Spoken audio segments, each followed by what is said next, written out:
اهلا بيكم في ريفيوزات. النهارده احنا بنتشرف ان احنا نكون من اول الناس في مصر اللي تجرب تليفون سامسونج جالاكسي اس 6 ايدج علشان نصور لكم تقييمنا او انطباعنا المبدئي عن التليفون. خليكم معانا.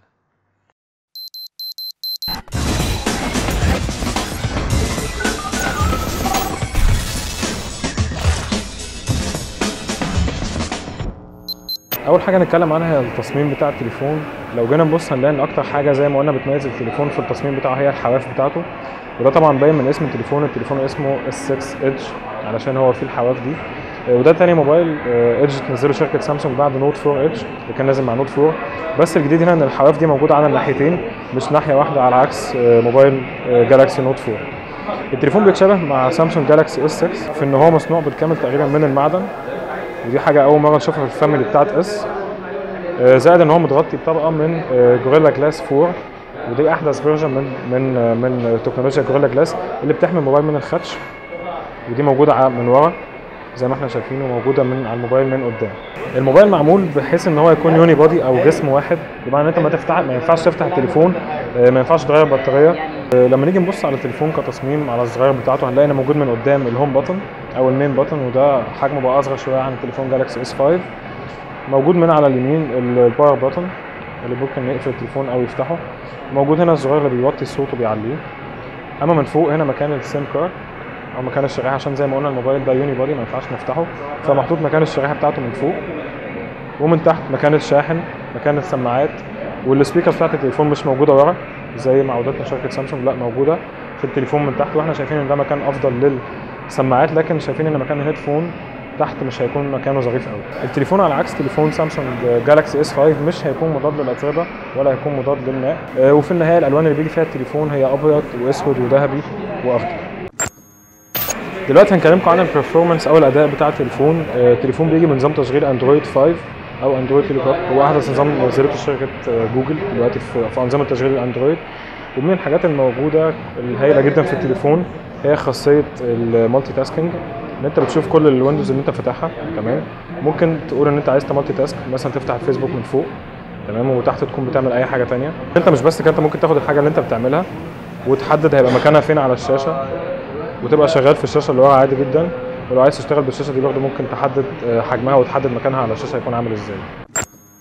ايه فايده الادج؟ هل هي فعلا بتعمل حاجات ولا هي بس مجرد ان حاجه تخلي شكل التليفون حلو وخلاص؟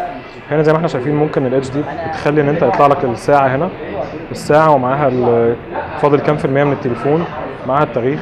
لو انت عندك نوتيفيكيشنز ممكن تبدا تشوفها ان انت بتسوايب هنا على الادج. في خاصيه ثانيه موجوده برضه هي خاصيه بيبل ادج، ان انت بتبدا تحدد 5 كونتاكتس عندك او 5 اسامي عندك على التليفون، تدي لكل واحد لون، بحيث بعد كده لو التليفون محطوط بالطريقه دي وانت في ميتنج او حاجه وحد اتصل بيك بيظهر لك اللون ده من تحت، من على الادج من تحت، فانت بتقدر تعرف مين ده.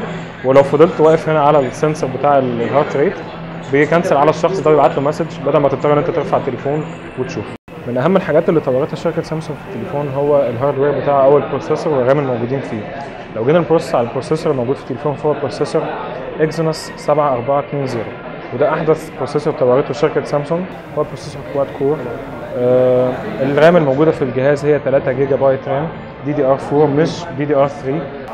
طبعا احنا ما لحقناش نجرب التليفون بطريقه مفصله، ولكن الارقام اللي احنا بنقولها في البروسيسور والرام دي هتخليك ان انت تشغل اي ابلكيشن واي جيم موجودين حاليا دلوقتي بسرعه عاليه جدا. هتعمل مالتي تاسكينج براحتك، مش هتكون حاطط في اعتبارك ان التليفون ممكن يهنج منك او يكون بطيء.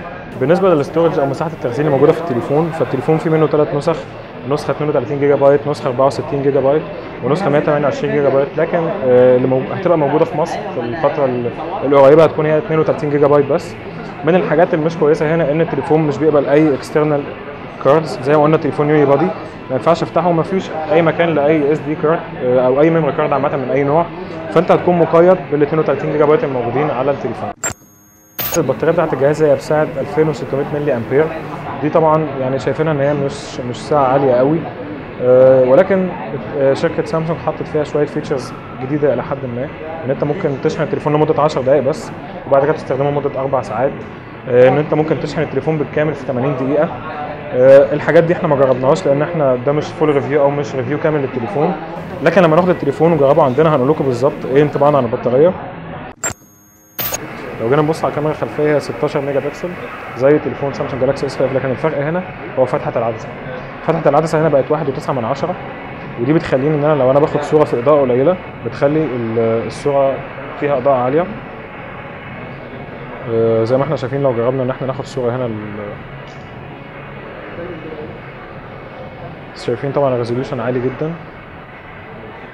واحنا اصلا عاملين زوم ان واحنا بنصور. من الاوبشنز برضو الموجوده واللي بتحل مشاكل كتير ان احنا لو بنصور حاجه متحركه فالفوكس، الناس اللي بتحب تصوير الفوكس ساعات بيهرب منهم شويه. هنا في حاجه اسمها تراكنج فوكس او تراكنج اي اف، بنخليها معموله على اون، وبعد كده بنبدا نصور.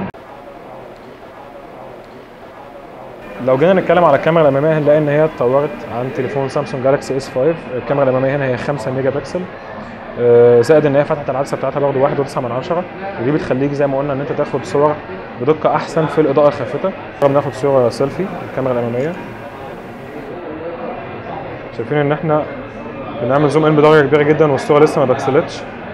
فاحنا شايفين ان الكاميرا الاماميه والكاميرا الخلفيه من الحاجات الحلوه جدا في تليفون سامسونج جالاكسي اس 6 ادج. دلوقتي هنكلمكم عن الشاشه او عن الديسبلاي بتاع التليفون. الشاشه بتاعت التليفون مصنوعه بتقنيه سوبر اموليد، ودي طبعا احدث تقنيه موجوده في السوق، هي احسن كمان من ال سي دي. الدقه بتاعت الشاشه هي كواد اتش دي 2560 بكسل في 1440 بكسل، ودي طبعا بتدينا زي ما انتم شايفين دقه ووضوح حلوين جدا. وغير ان كثافه البكسل في البوصه الواحده هي 577 بكسل، وده اعلى رقم احنا سمعناه في السوق موجود لحد دلوقتي، وده بيدي وضوح في الالوان. يعني زي ما انتم شايفين في الصوره احنا كنا مستغربين ان رقم زي ده موجود في شاشه بحجم 5.1 بوصه، فزي ما احنا شايفين برضه زوايا العرض كويسه جدا. من الاخر تليفون سامسونج جالاكسي اس 6 ادج هو من ناحيه التصميم من اشيك التليفونات الموجوده في السوق، غير ان انت ممكن تستخدم خاصيه الادج في اكتر من حاجه، زي ان انت بتظهر الساعه الليليه، او ان انت بتستخدمها في ان انت تحط الفيفورت كونتاكتس او الكونتاكتس المفضلين عندك. زائد ان الموبايل بيتميز بالكاميرا بتاعته، فتحه العدسه بتاعته، وان هو بيصور في اضاءه قليله، والاداء بتاعه لكن البطاريه احنا شايفين ان هي رقمها قليل شويه، وان انت ما ينفعش تغير لان الموبايل يوني بودي دي ممكن تكون مشكله عند بعض الناس. زائد موضوع الاستورج ان الموبايل هيبقى موجود في مصر 32 جيجا بايت بس، ما ينفعش تضيف له اي اكسترنال ميموري كارد لان هو زي ما احنا شايفين هو يوني بودي. سعر التليفون متوقع ان هو يكون من 7500 ل 8000. ده كان تقييم مبدئي تليفون سامسونج جالاكسي اس 6 ادج. كان معاكم احمد مغازي. لو عايزين تشوفوا تقييمات اكتر تابعونا على الموقع بتاعنا ريفيوزات.com، تابعونا على فيسبوك تويتر انستجرام ريفيوزات، واستنوا التقييم الكامل بتاع تليفون سامسونج جالاكسي اس 6 ادج قريب جدا. سلام.